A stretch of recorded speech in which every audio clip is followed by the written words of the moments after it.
ఒక డాక్టర్ అన్నాడు, ఒకడు యాక్టర్ అన్నాడు, ఒకడు లాయర్ అన్నాడు, ఒకడు ఇంజనీర్ అన్నాడు. మరి నువ్వేం చెప్పావు నాన్న? నేను గుర్రబగ్గి తోలే డ్రైవర్ అవుతానన్నానమ్మా అన్నాడు. గుర్రబండి ఇది కలకత్తాలో జరిగింది, ఇప్పటికీ ఉన్నాయి. గుర్రబండి తోలుతారు.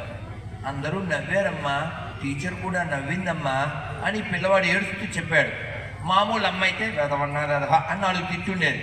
వాడు మంచి గొప్ప తల్లి కదా, వాడి కాళ్ళు కడిగి కళ్ళు తుడిచి నీళ్ళు ఇచ్చి వాడి కళ్ళు తుడిచి దేవుడి దగ్గర తీసుకెళ్ళి వాడి భౌతికత చూపించి, చూడన్నానా ఈ గుర్రంతో ఆయన ఎలా అయితే లోకానికి బోధించాడో, ఈ గుర్రం బండితో ఆయన ఎలా అయితే లోకానికి జ్ఞానాన్ని ఇచ్చాడో, నువ్వు కూడా భవిష్యత్తులో ప్రపంచానికి జ్ఞానాన్ని ఇస్తావు అని చెప్పింది.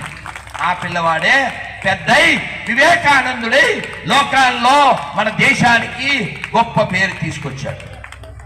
కాబట్టి మన పిల్లలు వివేకవంతులైనా, మన పిల్లలు వివేకానందులైనా, లేదు అవివేకులైనా, అది ఎవరి చేతిలో ఉంది?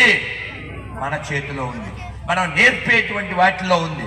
మన పిల్లలకి ఏం నేర్పితే బాగుంటుంది? వానా వానా వల్లప్ప నేర్పాలి. మనం ఏం నేర్పుతాం? అది నేర్పం.